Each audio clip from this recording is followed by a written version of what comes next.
الحمد لله رب العالمين والعاقبة للمتقين والصلاة والسلام على سيدنا محمد الصادق الوعد الأمين.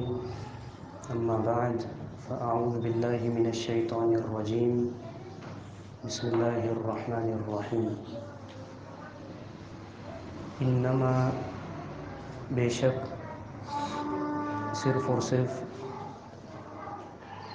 المؤمنون مومن لوگ وہ ہیں الذین وہ لوگ آمنوا جو ایمان لے کر آئے باللہ اللہ تعالیٰ پر ورسولہ اور اس کے رسول صلی اللہ علیہ وسلم پر ثم پھر لم یرتابوا انہوں نے شک نہیں کیا وجاہدوا اور انہوں نے جہاد کیا باموالہم اپنے مالوں کے ذریعے وانفسہم اور اپنی جانوں کے ذریعے فی سبیل اللہ اللہ تعالیٰ کے راستے میں. اولئک یہ لوگ ہم یہی ہیں الصادقون سچے لوگ.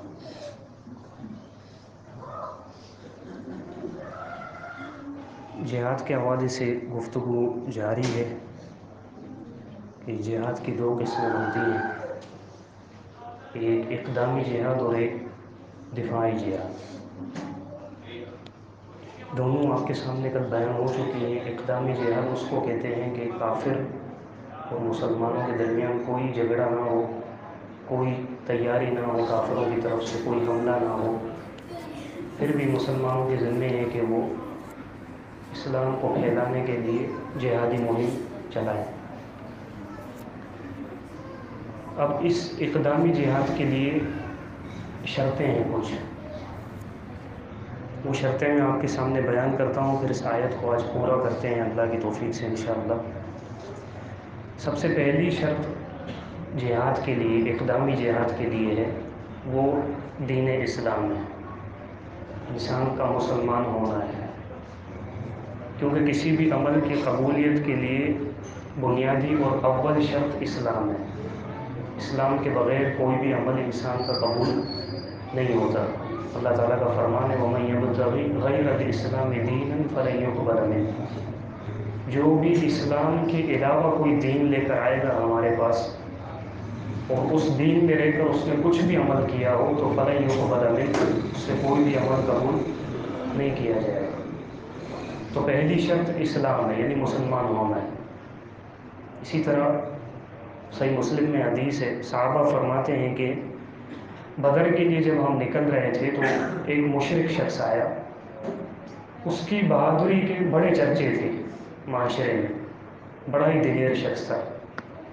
اس نے آ کر اللہ کے رسول کو کہا کہ میں آپ کے ساتھ چل رہا ہوں جہاد. صحابہ خوش ہو گئے کہ یہ تو بڑا بہادر ہے، ہماری کمر مضبوط ہو جائے گی یہ چلے گا. تو اللہ کے رسول صلی اللہ علیہ وسلم نے اس سے پوچھا کہ اتؤمن باللہ ورسولہ، کیا ایمان رکھتے ہو اللہ اور اس کے رسول پر، مسلمان ہو تم؟ اس نے کہا کہ لا، نہیں. تو اللہ کے رسول صلی اللہ علیہ وسلم نے فرمایا کہ فرجع فلن استعین بمشرک، تو پھر چلے جاؤ، مجھے مشرک سے مدد لینے کی کوئی ضرورت نہیں ہے.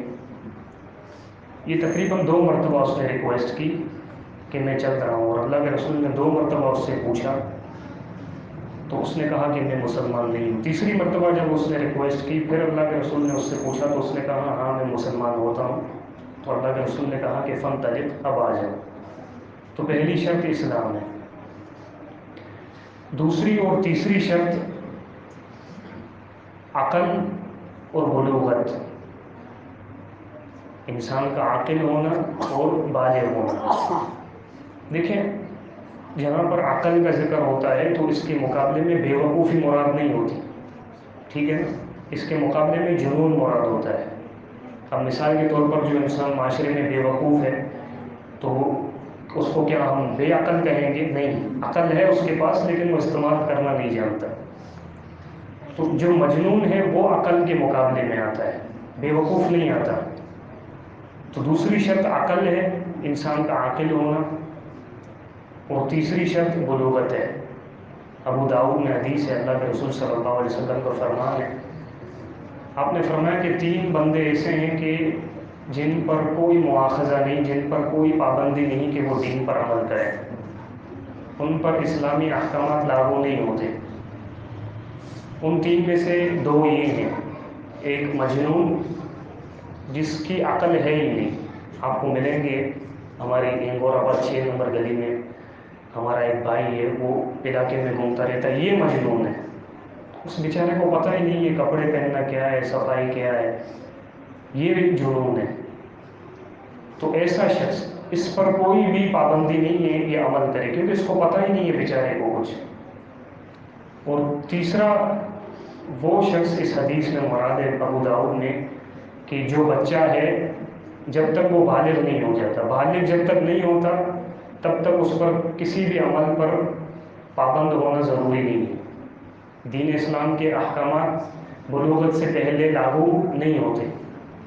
تو یہ 3 شرطیں ہوں جہاد کرنے کی، جیسا کہ صحیح بخاری میں حدیث ہے، عبداللہ بن عمر فرماتے ہیں غزوہ احد کے دن میری عمر 14 سال تھی، میں نے اپنے آپ کو اللہ کے رسول صلی اللہ علیہ وسلم کے سامنے پیش کیا جہاد کرنے کے لیے، تو اللہ کے رسول نے مجھے واپس لوٹا دیا۔ پھر غزوہ خندق پیش آیا تو اس وقت میری عمر 15 سال تھی، تو اللہ کے رسول نے مجھے اجازت دی۔ تو بلوغت تیسری شرط ہے۔ چوتھی شرط، مجاہد مرد ہوگا، عورت نہیں ہوگی۔ سمجھ رہے ہیں بات؟ مرد ہونا ہو جہاد کرنے کے لیے ضروری ہے۔ اللہ تعالیٰ نے عورت پر جہاد کی پابندی نہیں رکھی ہے، جیسا کہ رسول اللہ صلی اللہ علیہ وسلم سے صحیح بخاری میں حدیث موجود ہے، اما عائشہ نے پوچھا، فرماتی ہیں کہ استأذنت من النبی صلی اللہ علیہ وسلم فی الجہاد، میں نے اللہ کے رسول سے اجازت طلب کی کہ مجھے جہاد میں جانے کی اجازت دیں۔ کتنا جذبہ ہے وہ عورت کا ہے، بڑی بات ہے نا یہ، عورت کے اندر اتنا جذبہ کہ وہ اللہ کے دین کے لیے عورت بھی مٹنے کے لیے تیار ہے۔ اور ہمارے ایمان اتنے کمزور ہیں، جہاد کا سنتے ہیں ہماری ٹانگیں لرزا جاتی ہیں، ہم ڈرنے لگتے ہیں کہ یہ بیانات کیوں ہوتے ہیں، یہ باتیں مت کرو، وہ باتیں مت کرو، یہ خوف ہے ہمارا۔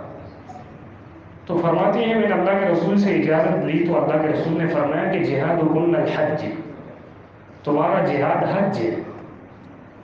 حج میں بھی ایک مشقت ہوتی ہے، جہاد میں بھی مشقت ہوتی ہے، لہذا تم حج کرو جو کہ دین اسلام کے فرائض میں سے ایک فریضہ ہے، جہاد تم پر فرض نہیں ہے۔ اسی طرح صحیح بخاری میں دوسرے الفاظ ہے کہ نعم الجہاد الحج، تمہارا بہترین جہاد حج ہے۔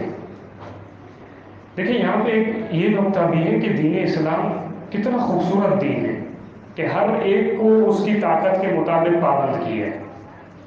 مرد کی ساخت جو ہے، اسٹرکچر ہے، وہ قوی ہے، طاقتور ہے، وہ بھاری کام کر سکتا ہے، عورت نازک ہے، بھلے وہ جسمانی طور پر صحت مند ہو، طاقتور ہو دکھنے میں، لیکن اس کی ساخت کمزور ہے، وہ مشقت والے کام برداشت نہیں کر سکتی۔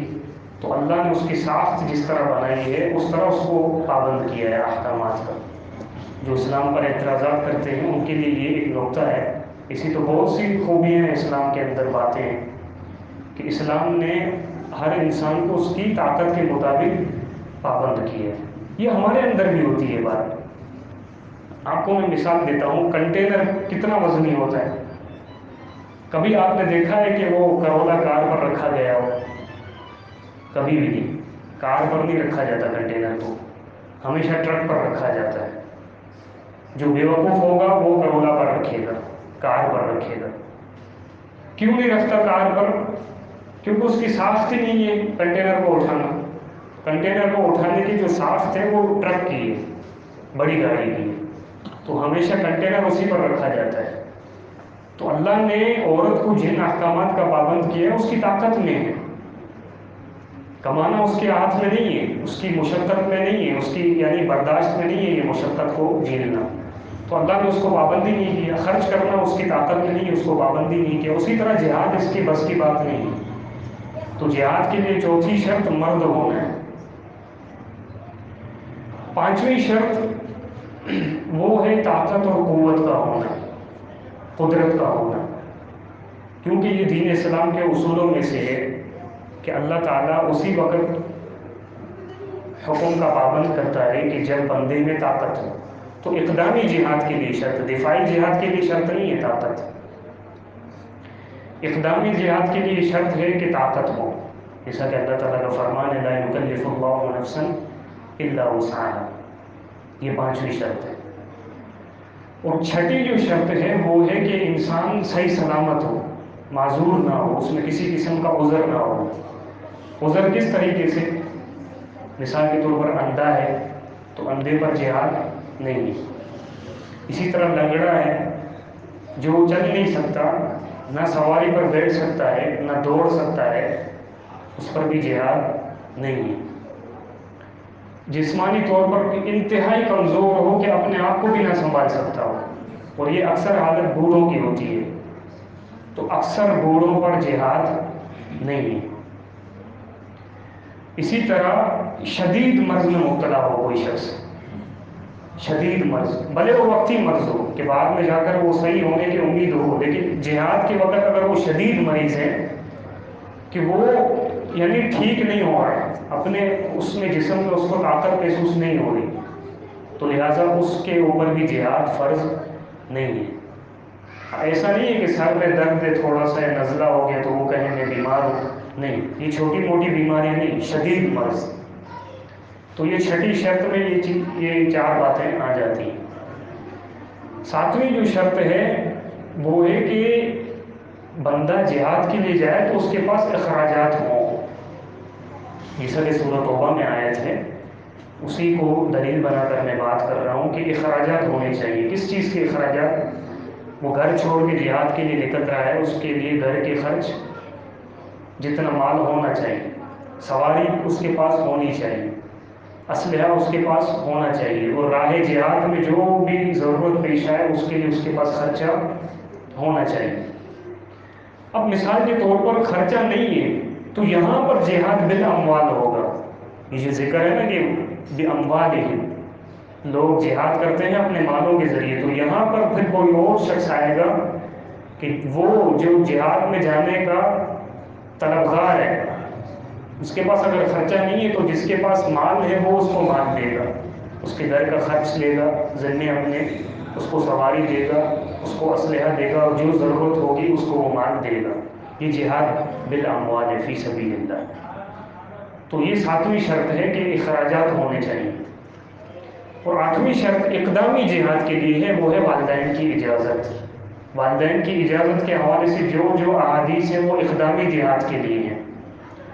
دفاعی جہاد ہو تو اس وقت کسی کی بھی اجازت کی ضرورت نہیں ہے، چاہے حاکم وقت بھی کیوں نہ ہو.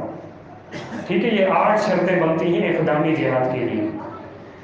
اب دفاعی جہاد میں کوئی بھی شرط نہیں ہے سوائے اسلام کی. ایک اسلامی ریاست ہے، وہاں پر اگر حملہ ہو گیا ہے تو وہاں بوڑھا بچہ جوان ہر کوئی کوشش کرے گا کہ دشمن کو اپنی سرحد سے وہ دفاع کرے، نکالے، ان سے لڑ کر اپنی طاقت کے مطابق. اگر وہ لڑنے سے عاجز آ جائیں تو پھر ان کے ذمے ہے کہ وہ صبر کریں، اور ان کے دوسرے مسلمان بھائی جو دوسری زمین پر رہ رہے ہیں ان کے ذمے ہے کہ وہ ان کا آ کر دفاع کریں، ان کو کافروں سے نجات دلوائیں. تو یہ شرطیں ہیں. اب ان شرطوں کو جب آپ سامنے رکھیں گے تو ایک وہ شخص ہے جو اندھا ہے، جو جہاد نہیں کر سکتا، تو اس کا مطلب کیا وہ کامل مومن نہیں ہے؟ ایک وہ شخص جو لنگڑا ہے وہ جہاد نہیں کر سکتا، کیا وہ کامل مومن نہیں ہے؟ ایک عورت ہے، کیا وہ کامل مومنہ نہیں ہو سکتی؟ اسی لیے میں نے یہ کہا تھا کہ اس آیت میں اللہ نے 2 اضافی شرطیں بتائی ہیں ایمان کے کامل ہونے کے لیے. ایک یہ کہ مومن وہ ہوتے ہیں کہ جو اللہ اور اس کے رسول کی باتوں کو سنتے ہیں، مانتے ہیں، اور ذرہ برابر بھی اس پہ شک نہیں کرتے. یہ شرط آ گئی تو بس انسان کامل مومن ہے. پھر ایک اضافی شرط ہے، وہ ہے جہاد فی سبیل اللہ. اب اس کے لیے تو شرطیں آپ نے سن لی، 8 شرطیں. اگر ان 8 شرطوں سے باہر کوئی ہے جو جہاد نہیں کر سکتا تو کیا وہ کامل مومن نہیں ہو سکتا؟ وہ ہو سکتا ہے اس وقت کہ جب اس کے اندر یہ پہلی شرط آ جائے کہ جو اس کو اللہ اس کے رسول کا فرمان سنتا ہے اس کو سن کر قبول کرتا ہے اور عمل کی کوشش کرتا ہے. ہاں البتہ اگر کسی کے اندر یہ شرطیں موجود ہیں جہاد کرنے کی اور اللہ نے اس کو توفیق دے دی جہاد کی، تو یہ مکمل مکمل مکمل ایمان کی دلیل ہے۔ اس کو آپ ان الفاظوں سے سمجھیں کہ ہر مجاہد مومن ہوتا ہے، لیکن ہر مومن مجاہد نہیں ہوتا، ہر مومن مجاہد نہیں ہوتا، لیکن ہر مجاہد مومن ہوتا ہے۔ کیونکہ جس نے اپنی جان لٹا دی نا، اس سے بڑھ کر ایمان کی کیا دلیل ہے کہ اس کو اللہ کی بات پر اتنا یقین ہے کہ اس نے اپنی جان لٹا دی۔ تو ایسے ہی لوگ ہیں جن کے بارے میں اللہ فرماتا ہے کہ اولئک هم الصادقون، یہی لوگ سچے ہیں، یہی لوگ اصل میں سچے ہیں۔ کس طرح سچے ہیں؟ آپ کو میں اس کی مثال دوں۔ ایک شخص سے اس نے آپ کو ایک ذمہ داری دی ہے، مثال کے طور پر آپ کو کہا ہے کہ زیادہ راہ آپ لے کر آئیں، ایک ڈیسٹینیشن اس نے بتائی ہے، ایک مقام اس نے بتایا ہے کہ فلاں مقام پر تمہیں پہنچنا ہے فلاں فلاں چیز لے کر، زیادہ راہ لے کر۔ اب آپ مثال کے طور پر آپ کو پتا ہے کہ مجھے اس ڈیسٹینیشن پر پہنچنا تو ضرور ہے، مقام پر پہنچنا ضرور ہے، آپ جاتے ہیں زیادہ راہ نہیں لے کر جاتے۔ آپ نے اس سے وعدہ کیا کہ ہاں اس نے ذمہ داری لگائی ہے تو میرا کام ہے میں اس کے پاس جاؤں زیادہ راہ لے کر۔ اگر آپ نہیں لے کر جاتے تو آپ سچے ہیں؟ نہیں، آپ جھوٹے ہیں۔ اسی طرح اگر آپ مثال کے طور پر آدھے راستے میں زیادہ راہ لے کر جائیں، بیچ راستے میں چھوڑ کر پھر خالی ہاتھ جائیں، تو پھر کیا آپ سچے ہیں؟ نہیں۔ سچا وہ ہے جو اپنی منزل سے نکلا ہے، سفر کرتا ہے کرتا ہے کرتا ہے، اور جہاں تک اس کو پہنچنا ہوتا ہے وہاں تک پہنچنے تک اس کا زیادہ راہ اس کے ساتھ رہتا ہے، اور جب وہ پہنچ جاتا ہے تو جس نے اس کی ذمہ داری لگائی ہوتی ہے اس کے سامنے وہ اپنا زیادہ راہ پیش کرتا ہے، تو وہ کہتا ہے ہاں تم سچے ہو۔ نہیں آئی سمجھ میں؟ آپ کو بات سمجھ آ گئی؟ یہی مثال ایمان کی ہے۔ مومن کی ڈیسٹینیشن کیا ہے؟ موت ہے، اس کا مقام موت ہے، اس کی ذمہ داری لگانے والا اللہ ہے۔ اللہ نے ذمہ داری لگائی ہے ایمان اور عمل صالح کی، جو کہ زیادہ راہ ہے۔ اب ایک بندہ اگر زندگی میں ایمان والا ہے، وہ عمل کرتا ہے، پھر بیچ میں چھوڑ دیتا ہے، تو یہ سچے ہونے کی دلیل نہیں ہے۔ یا تو وہ عمل کرتا ہی نہیں ہے، پھر بھی وہ سچا نہیں ہے۔ سچا وہ ہے تم میں سے اور مجھ میں سے کہ جو ایمان لانے کے اول سے لے کر مرنے کے آخر تک اللہ کی راہ میں کوششیں کرتا رہتا ہے، عمل کرتا رہتا ہے، یہاں تک کہ اگر جہاد بھی اس کو کرنا پڑے تو وہ جہاد بھی کر لیتا ہے، اور اللہ کے پاس موت تک وہ عمل کے ساتھ پہنچ جاتا ہے۔ جیسا کہ اللہ تعالیٰ کا فرمان ہے کہ پیغمبر صلی اللہ علیہ وسلم وَاعْبُدْ رَبَّكَ حَتَّىٰ يَأْتِيَكَ الْيَقِينُ، جب تک موت نہیں آتی ہے پیغمبر صلی اللہ علیہ وسلم آپ اس وقت تک اللہ کی عبادت کرتے رہیں، عمل میں مصروف رہیں۔ تو یہی سچے ہونے کی دلیل ہے کہ مومن وہی سچا ہے جو اللہ اور اس کے رسول پر ایمان لے کر آیا، اللہ اور اس کے رسول کی باتوں، خبروں اور وعدوں پر اس نے شک نہیں کیا، اس شک نہ کرنے کی وجہ سے ہمیشہ وہ عمل میں مسلسل محنت کرتا رہا۔ تو یہی لوگ سچے ہیں، نہ کہ وہ لوگ جس طرح اعرابی اور دیہاتی لوگوں نے زبانی طور پر دعوے کیے کہ ہم مسلمان ہیں، ہم موحد ہیں، ہم مومن ہیں، لیکن جب انہوں نے اپنی عملی زندگی کو دیکھا تو ان کے خاتے میں کوئی بھی عمل نام کی چیز موجود نہیں تھی۔ اللہ تعالیٰ سے دعا ہے کہ اللہ تعالیٰ ہمیں بھی اپنے سچے بندوں میں سے بنا دے۔ آمین وآخر دعوانا الحمد للہ رب العالمین۔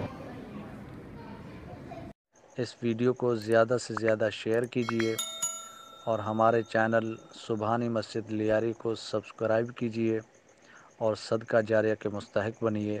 جزاکم اللہ خیرا کثیرا فی الدنیا والآخرہ۔